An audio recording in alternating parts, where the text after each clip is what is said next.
Thank the lord for his goodness. Telugu చెప్దామా? అందరికి తెలుగు వస్తుందా? అందరికీ హ్యాపీ.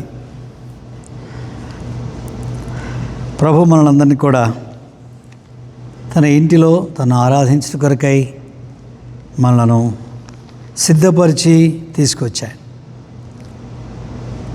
హృదయాలను సిద్ధపరచుకొని మనము ఆయన ఇంటిలోనికి వచ్చి మనం సిద్ధపరిచినటువంటి అర్పణను ఆయనకు అర్పించాలి. ఇది ఆరాధన.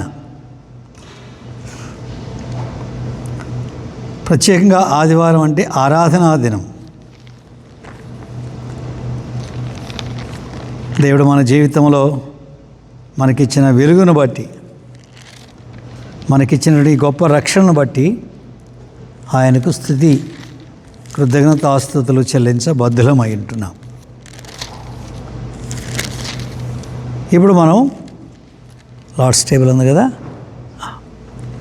ప్రభువులలో పాలు పొందక ముందుగా మనము దేవుని వాక్యముల నుండి మొదటి రాజుల గ్రంథము 18వ అధ్యాయం నుండి చదువుకుందాం.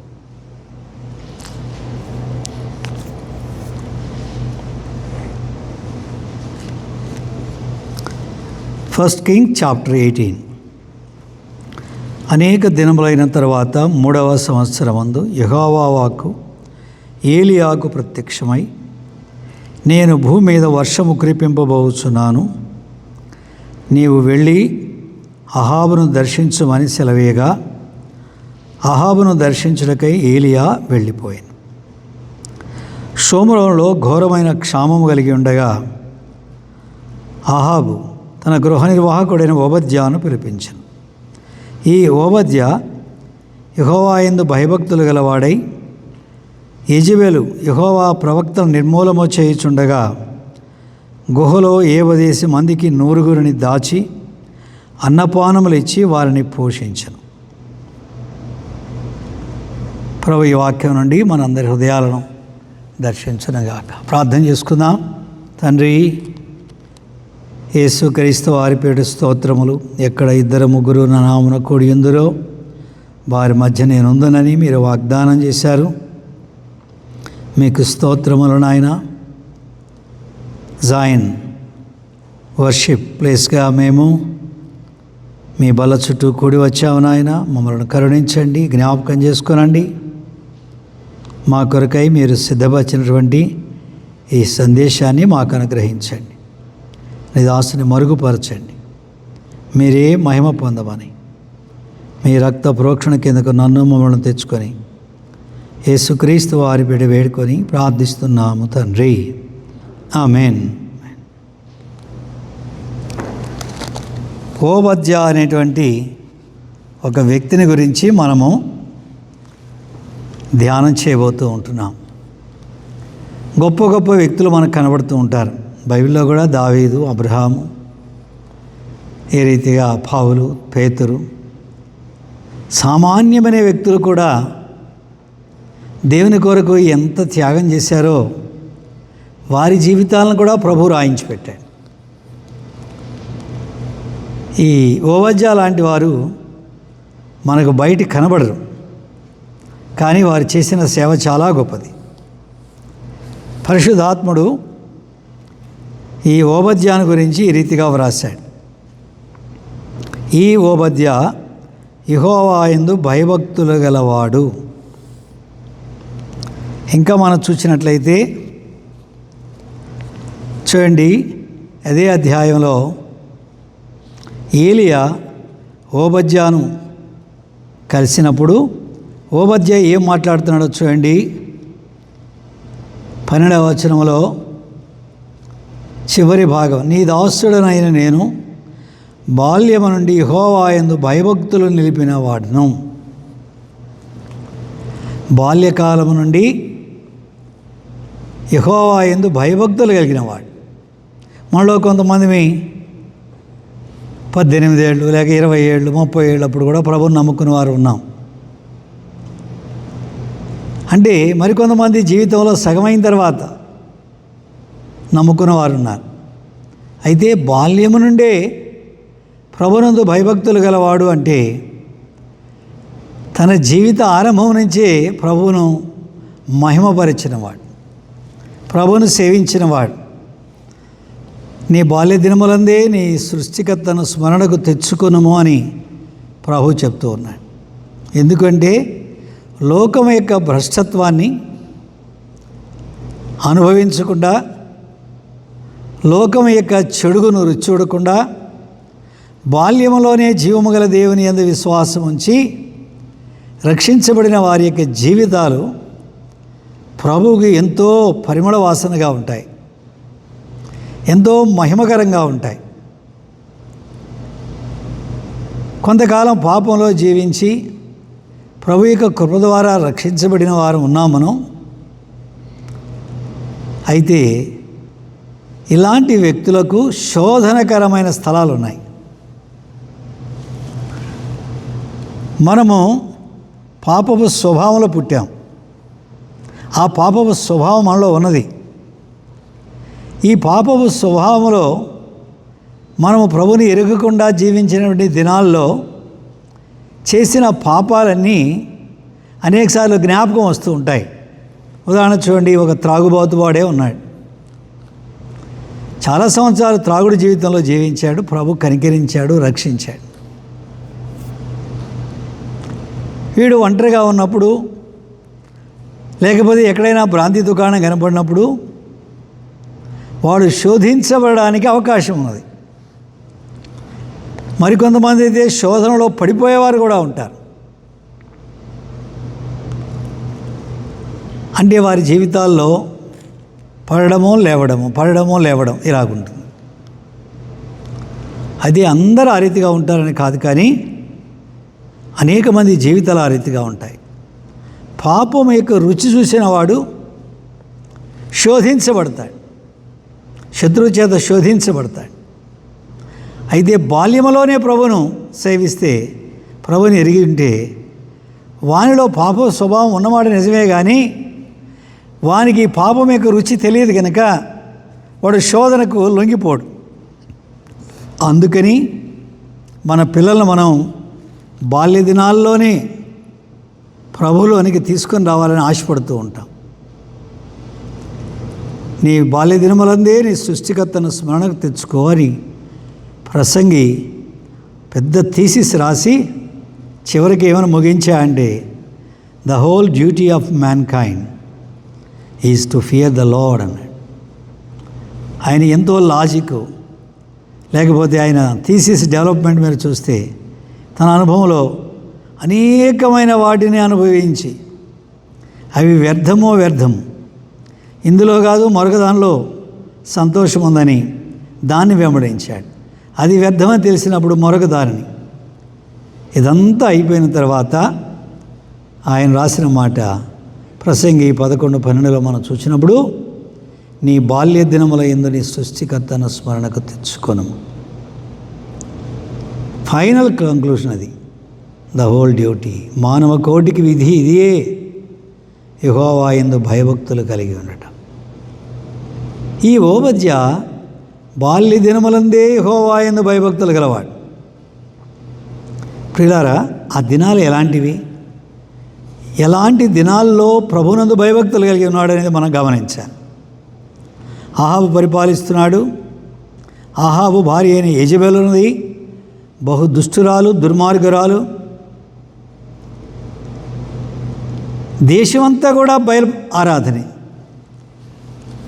రాణిగారి మతమే అందరూ అవలంబిస్తూ ఉన్నారు. రాజైన ఆహాబు ఎప్పుడో అమ్ముడు పోయినాడు తన భార్యకు. దేవుని వాక్యం ఏం చెప్పబడిందంటే, ఇతని గురించి రాస్తూ,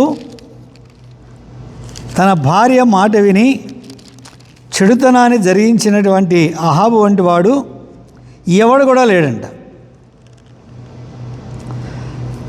30వ వచనంలో 16:30లో, ఒమ్రీ కుమారుడైన అహాబు తన పూర్వీకులందరినీ మించినంతగా యెహోవా దృష్టికి చెడుతనం చేశాను. నెబాతు కుమారుడిని యెరోబాము జరిగించిన పాపక్రియలను అనుసరించి నడుచుకుంటూ స్వల్ప సంగతి అనుకొని అతడు సీదోనులకు రాజు అయిన యెజ్బయల కుమార్తె అయిన యెజబెలును వివాహం చేసుకొని బయలుదేవతను పూజించు వానికి మొరక్కుచుండెను. అలాంటి దినాల్లో దేవుని యందు భయభక్తులు కలిగి ఉండడం అనేటువంటిది ఎంత కష్టం వచ్చాయండి. తెలుగులో పదుగురు ఆడు మాట పాడి అయి ధర చెల్లును అన్నారు. 10 మంది మాట్లాడిన మాట చెల్లిద్దంట భూమి మీద, ఒకడు మాట్లాడితే చెల్లదు. అలాంటి దినాలు. ఇశ్రాయేలు 10 గోత్రాల వారు విగ్రహారాధికులైపోయినారు, దూడపూజ చేస్తున్నారు. అందుకంటే మించిన విధానంలో అహాబు యెజబెలును పెళ్లి చేసుకుందాన్ని బట్టి బయలుదేవత ఆరాధన వచ్చేసింది. కనుక రాణిగారి మతం అవలంబిస్తే ఎన్నో ప్రయోజనాలు, ఎన్నో ఉపకారాలు, ఫ్రీ మెనీ థింగ్స్. అలాంటి దినాల్లో ఓబద్యా లాంటి వాడు బాల్యం నుండే భయభక్తులు కలిగి ఉన్నాడు. అంటే దాని అర్థం ఏంటంటే ఓబద్యా యొక్క తల్లిదండ్రులు కూడా దేవుని యందు భయభక్తులు గలవారు. తల్లిదండ్రులు భ్రష్టులు అయి ఉంటే తల్లిదండ్రులు బయలుదేవత ఆరాధన జరిగిస్తూ ఉంటే ఓబద్యా యెహోవా యందు భయభక్తులు కలిగి ఉండడం అనేది చాలా కష్టతరం. మామూలుగా గోయింగ్ బై ద టైడ్ అంటాం. అలలు కొట్టుకొని పోతూ ఉంటే తెలుగులో చెప్పాలంటే వాలుగాలికి కొట్టుకొని పోవుట. మీరు చాలామంది ఇండియాలో ఉన్నాక సైకిల్ దొక్కుంటారు, తొక్కలేదండి? లేకపోతే ఒకేసారి మీరు కారులో వెళ్ళారో నాకు తెలియదు. నేనైతే సైకిల్ తొక్కాను చాలా కాలం. కరోనా ముందు వరకు మార్కెట్కి వెళ్ళాలంటే సైకిల్ తీనే వెళ్ళేవాడిని.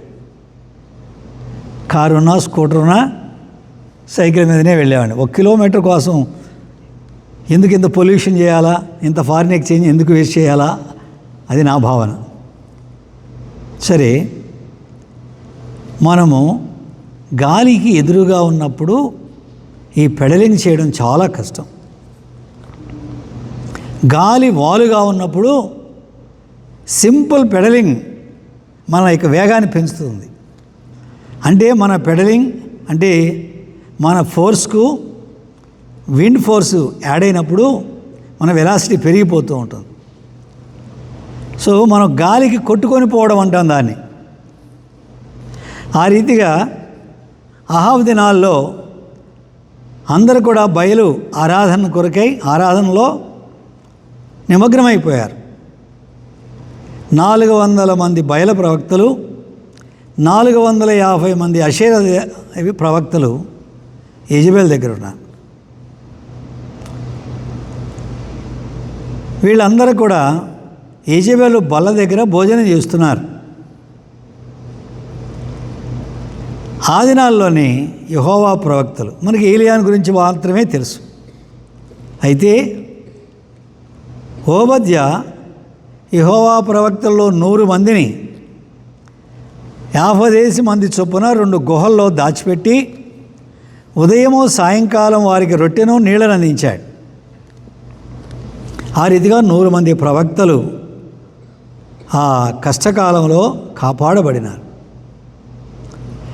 ఈ అహాబు యొక్క ఉద్యోగం ఎక్కడంటే, క్షమించండి, ఓబద్యా ఉద్యోగం ఎక్కడంటే అహాబు యెజబెలు ఇంట్లో గృహ నిర్వాహకుడు. అంటే ఆ ఇంట్లో వాళ్ళకి ఏది కావాలన్నా, బయలుదేవతలకి ఏ మాంసం కావాలన్నా, ఏ ద్రాక్షరసం కావాలన్నా, ఏది కావాలన్నా ఇవన్నీ కూడా గృహ నిర్వాహకుడైన ఓబద్యానే సప్లై చేయాలి. రాజుగారి ఇంటికి అవసరమని అన్నీ సమకూర్చాలి. గృహ నిర్వాహకుడు అంటే అది. రాజు యొక్క ఆదాయం విషయంలో వీటన్నిటి విషయాల్లో కూడా ఓబద్యాదే బాధ్యత. ఇంత దుష్టురాలైనటువంటి యెజబెలు దగ్గర ఓబద్యా దైవభక్తి కలిగి తను ఉద్యోగం చేసుకుంటున్నాడంటే అది ఎంత కష్టమో ఒకసారి ఊహించండి. ఇప్పుడు మామూలుగా మన చుట్టూ క్రైస్తవులు ఉంటే, ముఖ్యంగా మన చుట్టూ మన సంఘస్థులే ఉంటే ఎంత బాగుండు అనుకుంటాం మనం. కానీ దయచేసి ఆ పని మాత్రం చేయకండి. ఒక విశ్వాసి మరొక విశ్వాసి ఇంటి పక్కన ఇల్లు కొనుక్కోవద్దు. మీరు ఎవరైనా ఆ పొరపాటు చేయకండి. వీళ్ళిద్దరు పోట్లాడుకుని ఇద్దరు కలిసి మందిరం మానేస్తారు. మేము మా పరిచయంలో మేము చూసాం, ప్రభుత్వం వాళ్ళ క్వార్టర్స్ ఇస్తూ ఉంటే ఒకరికి ఒక క్వార్టర్ వచ్చింది, దాని పక్కన క్వార్టర్ ఖాళీగా ఉంది. అక్క మీ ఇంటి పక్కన మేమే ఉంటాం అక్క అని వెళ్ళి అధికారులతో మాట్లాడి ఆ క్వార్టర్ మాకే ఇవ్వండి అని రిక్వెస్ట్ చేసుకొని శాంక్షన్ చేయించుకుంటే 1 నెల అయ్యేటప్పటికి ఇద్దరు మందిరం మానేశారు. ఏందయ్యా అంటే ఈ సిస్టర్స్ ఇద్దరు పోట్లాడుకున్నారు. అలాగే ఎప్పుడు చేయకండి. అసలు దేవుడు మనల్ని ఆ రీతిగా ఉండమని చెప్పలేదు. ఎందుకంటే మనము లోకమునకు ఉప్పు కరగకుండా ఒకే స్థలంలో ఉంటే ఆ కూర తినేటప్పుడు చేదెక్కిపోద్ది నోరంతా. అదే ఆ ఉప్పు కరిగిపోతే కూర అంతా కరిగిపోతే అది రుచికరంగా ఉంటుంది. ఆ రీతిగా లోకానికి ఉప్పు అయిన మనం ఒక చోటనే ఒకే స్థలంలో కేంద్రీకరిస్తే మనం చేదైపోతాం. అందరికీ మనం ఒకరు కూడా చేదవుతాం. ఒకరికి ఒకరు దూరంగా ఉంటే విశ్వాసులకు మంచిది, ప్రేమ ఆప్యాయతలు ఉంటాయి. ఇది ప్రాక్టికల్ ఎగ్జాంపుల్ అండి. నేను ఇంకా మీకేమీ థియరిటికల్ ఎక్స్ప్లెయిన్ చేయాల్సిన పని లేదు. మరి ఎందుకు ఈ మాట చెప్పాను ఇప్పుడు చెప్పండి? ఎందుకు చెప్పినాను చెప్పాలి త్వరగా.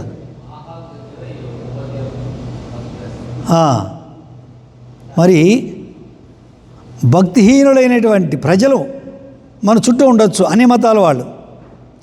వారి మధ్యలో మనం ఉప్పుగా వెలుగుగా ఉండాలి.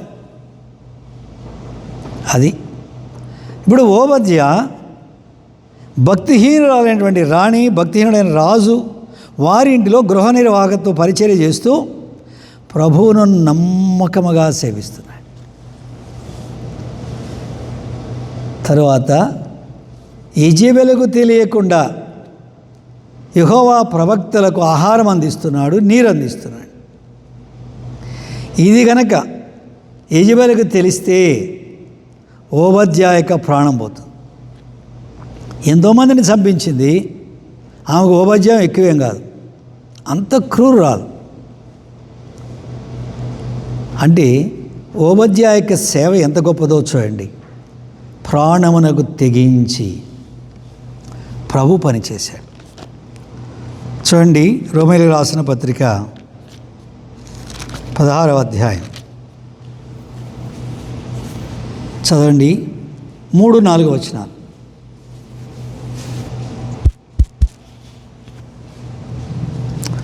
మూడు 4 వచనాలు. 16, 3, 4 తర్వాత చదవండి.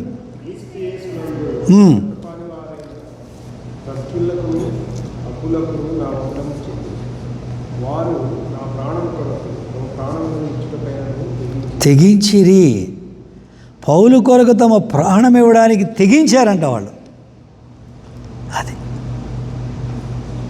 అంటే దేవుని సేవ చేయడం అంటే ఎంత కష్టమైందో కఠినమైందో మీరు అర్థం చేసుకోవాలి. అది మరణము వరకు తమ ప్రాణములను వారు ప్రేమించిన వారు కారు. ప్రకటన 12:11 మనం చూస్తున్నాం. వారు గొర్రెపిల్ల రక్తమును బట్టి తామిచ్చిన సాక్ష్యమును బట్టి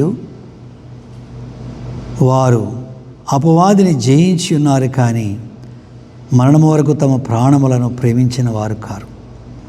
అకుల ప్రిస్కిల అలాంటి వారు. పాత నిబంధన గ్రంథంలో చాలామంది ఉన్నారు. వారిలో ఒక వ్యక్తి ఓబద్య. ఈ దినాల్లో కూడా అనేకులు ఉన్నారు, ప్రాణానికి తెగించి సేవ చేస్తూ ఉంటున్నారు.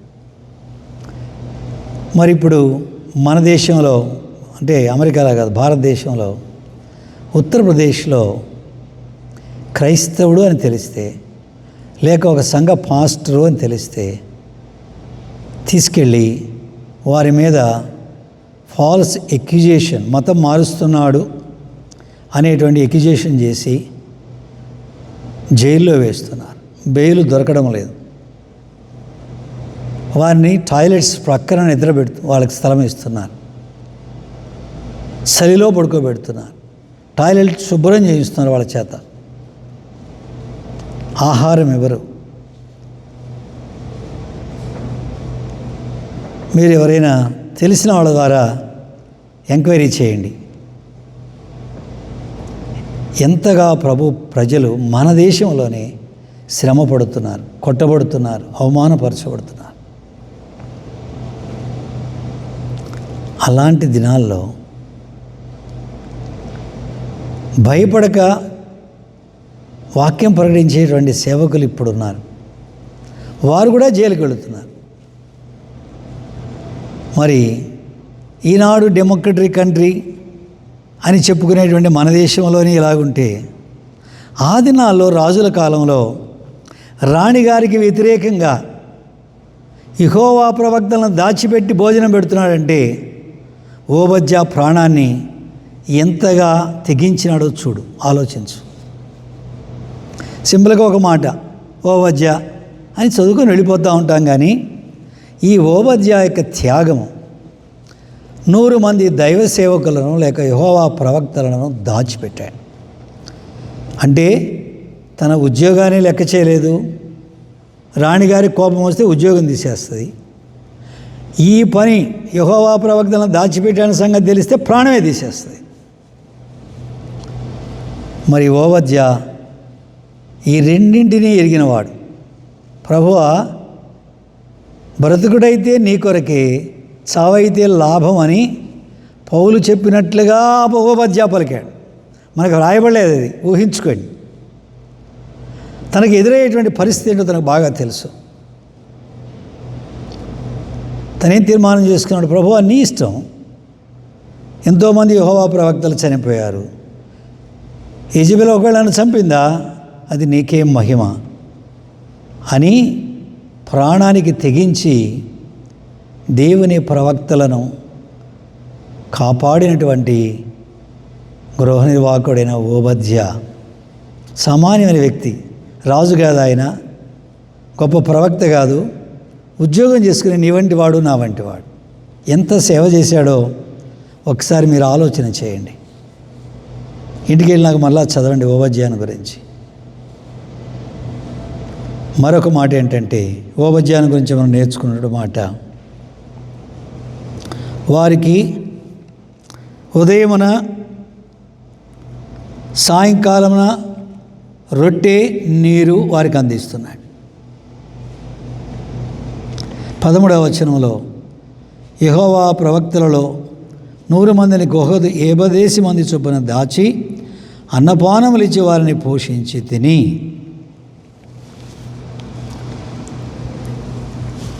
ఒక్కొక్క వ్యక్తికి ఒక బ్రెడ్ అనుకోండి,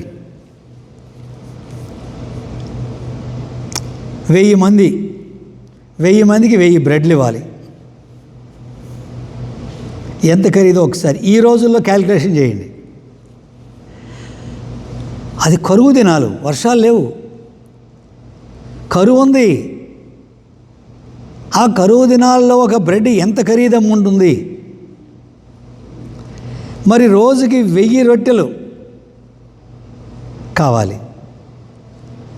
ఎంత తన సంపాదనలోండి ఖర్చు పెట్టాడో ఊహించండి. ఇది యెజెబెల్ బలం మీద నుంచి పోవడానికి లేదు. ఏదో 1 రొట్టె 2 రొట్టెలు అయితే ఎవరికి తెలియదు. కానీ 1000 రొట్టెలు రోజుకి తీసుకుని వెళ్ళి అందించాలంటే తప్పనిసరిగా ఎవరికైనా తెలిసిపోతుంది. ఓబద్యా తన జీతంలో, తన సంపాదనలో ఆ సొమ్మును దాచుకోకుండా దేవుని ప్రవక్తల యొక్క పోషణ కొరకు ఉపయోగించాడు. $1 అనుకుందామండి ఇప్పుడు భాషలో, అక్కడే డాలర్ అనుకోండి. రోజుకి $1000 ఖర్చు పెట్టాడు.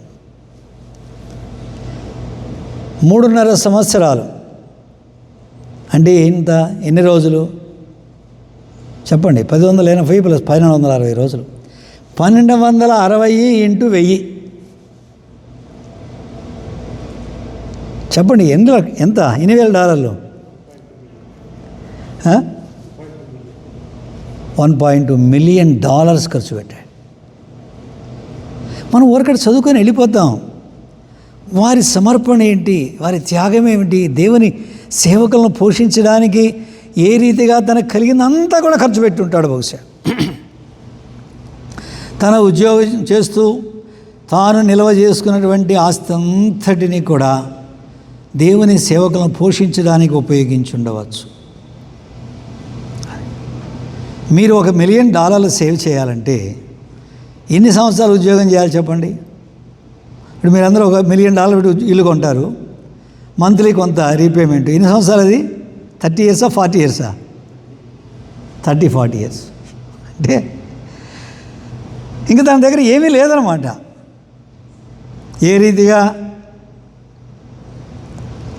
బేతనీలో ఉన్న మరియా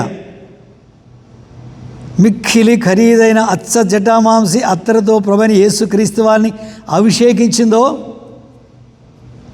ఆ రీతిగా ఓబద్య తనకు కలిగినటువంటి సొమ్మంతటితో దేవుని ప్రవక్తలను పోషించి సంరక్షించాడు. ఇంకొక మాటలో చెప్పాలంటే దేవుని సంఘాన్ని పోషించాడు. యెహోవా ప్రవక్తలు అంటే ఎవరు? దేవుని సంఘమే కదా, దేవుని ప్రజలే కదా. ఆ రీతిగా ఓబద్య దేవుని సేవ చేశాడు. ఎలాంటి దినాల్లో అది. కనుక ప్రియులరా, రానున్న దినాలు ముఖ్యంగా భారతదేశంలో ఇంత కఠినమైన దినాలు రాబోతున్నాయి. యెహోవా ప్రవక్తలను చంపేటువంటి దినాలు. మీ అందరికీ తెలుసు, ప్రవీణ్ పగడాల గారు, ప్రవీణ్ కుమార్.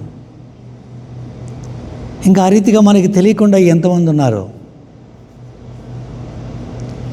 గుంటూరు దగ్గర సత్తెనపల్లిలో ఒక ఆయన శ్రీనివాసరావు నాయక్ అని ప్రభుని నమ్ముకున్నారు. కుటుంబంగా అక్కడ ఒక స్థానిక సంఘం ఉంది, వాళ్ళు నడిపిస్తూ ఉంటాడు. ఆయన నేపాల్ సేవకు వెళ్ళాడు. తిరిగి వస్తూ ఉత్తరప్రదేశ్లో అక్కడ ఒక క్రైస్తవ కుటుంబం ఉంటే ఆయన ఇంకొకరు కలిసి అక్కడ మీటింగ్స్ జరిపారు. ఎన్ని మీటింగులు? మీటింగ్ ఎంతమంది వచ్చారు? 4-5 రోజుకి. వాళ్ళు చేసిన పొరపాటు ఏంటంటే ఒకే స్థలంలో 3 రోజులు జరిపారు. తెలిసిపోయింది. పోలీసులు వచ్చారు, పట్టుకున్నారు. అక్కడ ఉన్న కొత్త నిబంధనలు మూట కట్టుకున్నారు, తీసుకెళ్లారు, పోలీసులకు అప్పగించారు, కోర్టుకు అప్పగించారు. ఈయనకి బెయిల్ రావడానికి 6 నెలలు పట్టింది. బెయిల్ అంటే ఊరకు వస్తుందా? ఏ లాయర్ అయినా మనకు ఊరక వాదిస్తాడా మన పక్షంగా? ఎంత డబ్బు ఖర్చు అయి ఉంటుందో ఊహించండి. ఇంటి దగ్గర భార్యాబిడ్డలు, 1000 కిలోమీటర్లో భర్త. ఇక్కడ ఎవరు పోషించాలి? అక్కడ వాళ్ళ అవసరాలు ఎవరు తీర్చాలి? ప్రియులారా, యెజబెలు దినాల్లో ఎలాగున్నాయో ఇప్పుడు భారతదేశంలో అలాంటి దినాలు ఉన్నాయి. ప్రభు యొక్క సేవకులు ఆ రీతిగా కష్టపడుతున్నారు, హింసించబడుతున్నారు. డెమోక్రటిక్ కంట్రీగా లేదు.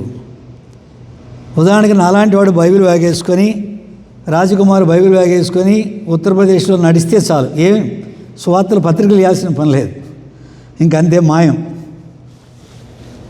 అవును, ఒక చిన్న పిల్లవాడు వెళ్ళి పూర్ణచంద్రరావు క్రైస్తవుడు ప్రచారం చేస్తున్నాడని ఒక మాట చెప్తే చాలు, అంతే తీసుకెళ్ళి జైల్లో వేస్తున్నారు. యెజబెలు అహాబు దినాల కంటే భయంకరంగా ఉన్నాయి పరిస్థితులు అక్కడ.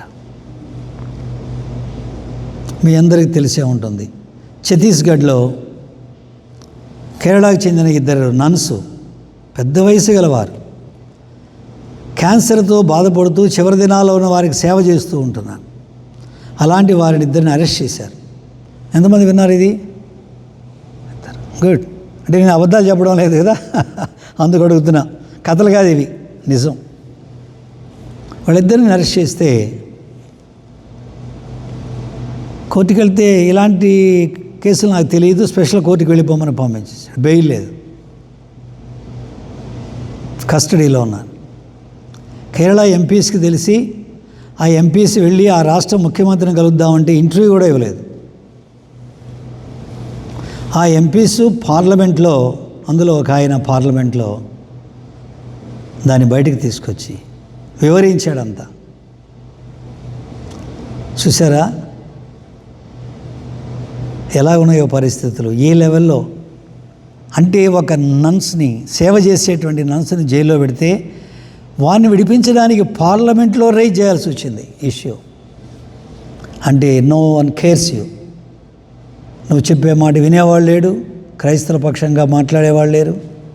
ఢిల్లీలో కొంత ఒక అసోసియేషన్ ఉన్నది, వాళ్ళు కొంత సహాయం చేస్తున్నారు, కానీ చాలా ఇబ్బందులు గుండా వెళుతున్నారు.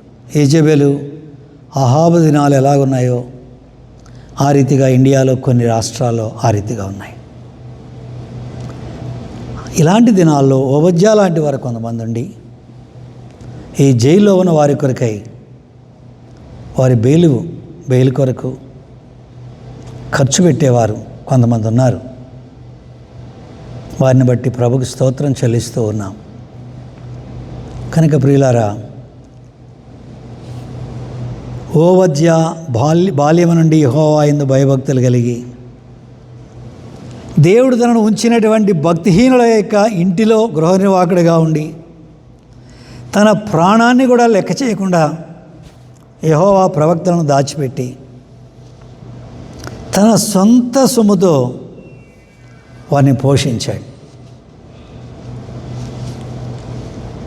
ఒకసారి నీవు నేను ఏం చేస్తున్నాం? దేవుని రాజ్యం కొరకు, దేవుని ప్రజల కొరకు, దేవుని ప్రవక్తల యొక్క భద్రత కొరకు, దైవజనుల యొక్క క్షేమం కొరకు మనం ఏమైనా చేస్తున్నామా?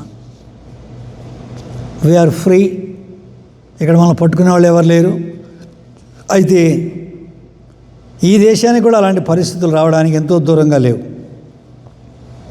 ప్రపంచంలో ఉన్న శక్తులన్నీ కూడా ఇక్కడ ఉన్నటువంటి స్వేచ్ఛను, ముఖ్యంగా క్రైస్తవ విశ్వాసానికి ఉన్న స్వేచ్ఛను హరించడానికి వారు శాయశక్తులా కృషి చేస్తూ ఉంటున్నారు. ఇక్కడున్న స్కూల్స్లో ఖురాన్ ఉంటుంది, భగవద్గీత ఉంటుంది, కానీ బైబిల్ ఉండదు.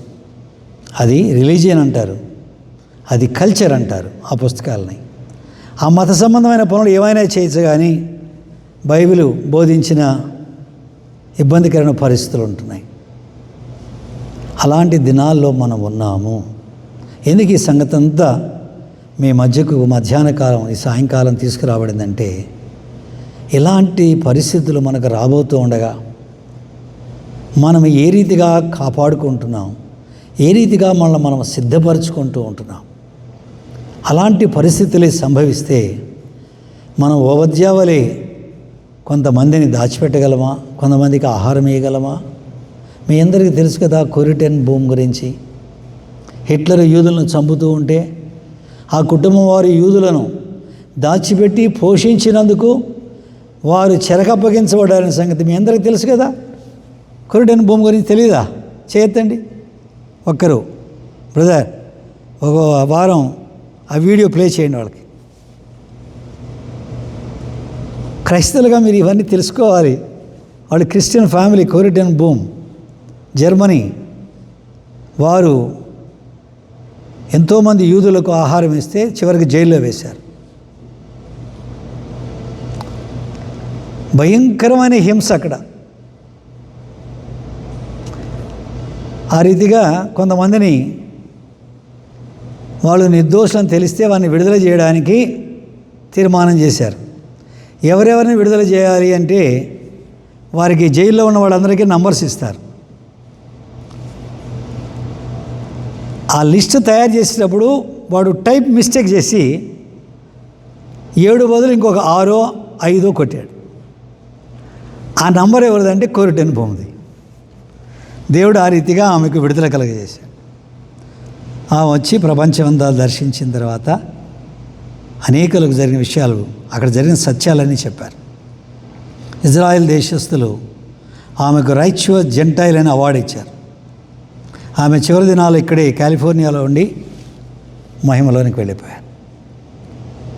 దయచేసి ఆ డాక్యుమెంటరీ ఫిల్మ్ ఇంట్లో చూడండి. ఇంటికి పోయినాక Corrie ten Boom simple is readily available. ఎట్లా దాచిపెట్టారో వాళ్ళు, ప్రాణానికి తెగించారు. అహాబు యెజెబెలు దినాల్లో ఏ రీతిగా ఓబద్యా లాంటి వారు ఉన్నారో, హిట్లర్ దినాల్లో కొరిటెన్ బూము లాంటి వారు. కొరిటెన్, వారి ఇంటి పేరు అది కొరిటెన్, ఆమె పేరు బూమ్. అలాంటి కుటుంబాలు. మరి ఈ దినాల్లో ఉత్తరప్రదేశ్లో ఇంకా ఆయా రాష్ట్రాల్లో క్రైస్తవ సేవకులకు హింస కలుగుతూ ఉంటే, వారిని జైల్లో వేస్తూ ఉంటే, వారి కొరకు మనం ఏమైనా చేయగలమా? చేస్తున్నామా? చేసి ఉన్నామా? పొరవల్లో పాలు పొందడం అంటే ఒక మొక్క తీసుకొని ఒక చుక్క తాగెళ్ళడం కాదు. రొట్టె విరిచిన తర్వాత ప్రార్థన చేస్తాం. ప్రభువా, మిగిలించబడిన ముక్కలు సార్వత్రిక సంఘంలో ఉన్నటువంటి విశ్వాసులందరినీ తెలియజేస్తూ ఉండగా, దేవా, వారందరి కొరకే మేము ప్రార్థన చేస్తున్నాము అంటాం. సార్వత్రిక సంఘంలో ఉన్న విశ్వాసులు మరి ఒక స్థలంలో వారు శ్రమపడుతూ ఉంటే, వారు అన్యాయంగా శిక్ష అనుభవిస్తూ ఉంటే మనం వారి కొరకు ప్రార్థన చేద్దామా? Is it not our share? Is it not our sacrifice? వారిని జ్ఞాపకం పెట్టుకొని ప్రార్థన చేద్దామా? వారి యొక్క విడుదల కొరకు మనం ఏమైనా చేయగలమా? అది ప్రభువులో పాలు పొందడం అంటే. ప్రభువు శరీరం అని వివేచింపక తిని త్రాగువాడు తనకు శిక్షావిధి కలుగుటకే తిని త్రాగుచున్నాడు. ఆ రోజుల్లో కొరింథీ సంఘంలో ధనవంతులు అంటే ఏంటంటే, వాళ్ళ ప్రభు బల్ల అంటే ఏంటంటే, ఈ రొట్టె విరిచిన తర్వాత పాట్లక్ మీరు కూడా ఆ రీతిగా చేస్తారు. ధనవంతులు అందరూ కూడా తెచ్చుకొని వాళ్ళే కూడుకొని తినేస్తారు. బానిసలు, పేదవారికి ఆహారం ఉండేది కాదు, ఆకలితోనే వెళ్ళిపోయేవాళ్ళు. ఆ మాటలు అక్కడ ఉన్నాయి, చదువుకోండి. మీరు పేదలను సిగ్గుపరుస్తారా? మీకు తినడానికి ఇళ్ళు లేవా? దేవుని సంఘములో దేవుని ప్రజలను ఈ రీతిగా అవమానపరుస్తారా అని పౌలు రాస్తూ ఉంటున్నాడు. దయచేసి రండి, 1 కొరింథీ 11వ అధ్యాయం 33. కాబట్టి నా సహోదరులారా, భోజనము చేయడానికి మీరు కూడి వచ్చినప్పుడు ఒకని కొరకు ఒకడు కనిపెట్టుకొని ఎండుడి. మీరు కూడి వచ్చడం శిక్షావిధికి కారణము కాకుండా అన్నట్లు ఎవడైనా ఆకలి గురినేలా తన ఇంటనే భోజనము చేయవలను. ఇక్కడ చూడండి 21. ఎలయనగా మీరు ఆ భోజనము చేయనప్పుడు ఒకనికంటే ఒకడు ముందుగా తన మట్టుకు తాను భోజనము చేయుచున్నాడు. ఇందువలన ఒకడు ఆకలి గురును, మరి ఒకడు మత్తుడగును. ఇదేమి అన్నపానములు పుచ్చుకొనుటకు మీరు ఇండులేవా? దేవుని సంఘమును తిరస్కరించి పేదలను సిగ్గుపరచుదురా?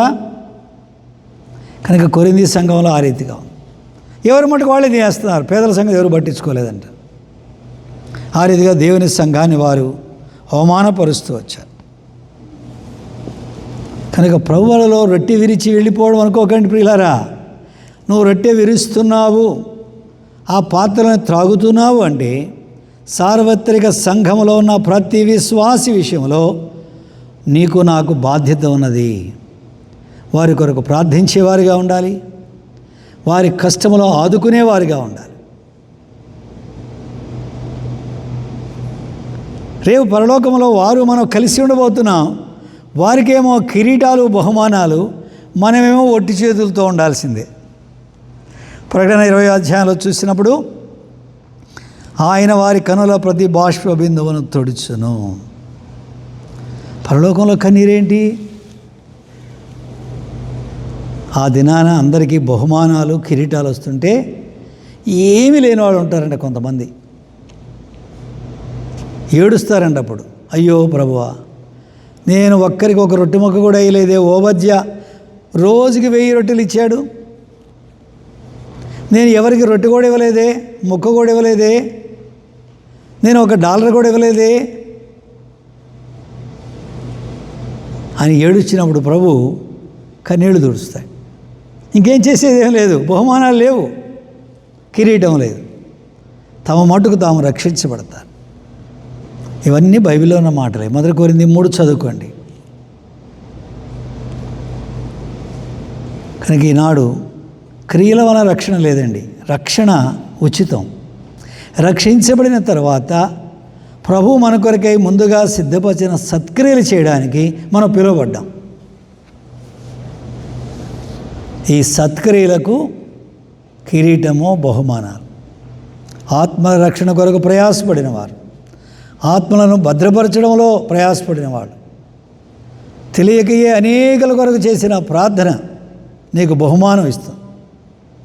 మీరు విన్నారు, ఇప్పుడు మీరు చూడలేదు, ప్రార్థన చేయండి, బహుమానం ఉంటుంది. ఈ రీతిగా మనము రొట్టె విరుచుట అంటే సార్వత్రికం అంతటిలో ఉన్న సంఘంతో మనం ఐక్యపరుచుకుంటున్నాం. దయచేసి హెబ్రీయులకు రాసిన పత్రిక చూడండి. హెబ్రీయులకు రాసిన పత్రిక 2-3 వచనాలు చదవండి. 2-3 అమ్మా. హెబ్రీ 13 2-3 వచనాలు. మీరును వారితో కూడా బంధింపబడినట్టు బంధకములో ఉన్న వారిని జ్ఞాపకము చేసుకొనడి. మీరును శరీరములో ఉన్నారు గనుక కష్టములను అనుభవించుచున్న వారిని జ్ఞాపకము చేసుకొనడి. ప్రభువన్నాడు, నన్ను జ్ఞాపకం చేసుకున్నట్టుకే దీన్ని చేయడి. ఆ రొట్టె ప్రభుని యేసుక్రీస్తు వారికి శరీరానికి గుర్తు కనుక సంఘములో ఎవరైతే శ్రమ అనుభవిస్తున్నారో, ఎవరైతే సువార్త నిమిత్తమై బంధకంలో ఉన్నారో వారిని జ్ఞాపకం చేసుకునడము ప్రభు మనకిచ్చిన ఆజ్ఞది. వారిని జ్ఞాపకం చేసుకోవాలి. కనుక ఓబద్య వంటి జీవితం, ఓబద్య వలె ప్రభుని ప్రేమించడం, బాల్యం నుండే ప్రభుని సేవించడం, యెహోవా ప్రవక్తలను దాచిపెట్టడం, వారికి ఆహారము నీరిచ్చి వారిని పోషించడం, తన ఉద్యోగానికి ప్రమాదం వచ్చినా, తన ప్రాణానికి ప్రమాదం వచ్చినా సరే వాటిని లెక్క చేయకుండా బ్రతుకుడ క్రీస్తే చావైతే లాభం అని ఓబద్య జీవించినట్లుగా మనం కూడా జీవించడానికి ఒక తీర్మానం చేసుకొని పొరబలలో పాలు పొందాం. అలవాటుగా పాలు పొందకండి. ఒక తీర్మానం. ఇది నా నీ వాక్యంలో నీవేమి విన్నావో ఆ ఓబద్య వలె నేను కూడా ప్రభువా నీ కొరకుంటా, ఓబద్య వలె నేను కూడా నిన్ను సేవిస్తాను ప్రభువా అని తీర్మానం చేసుకొని అప్పుడు మన ప్రభువులను మనం సమీపించదుముగాక. ఆమేన్.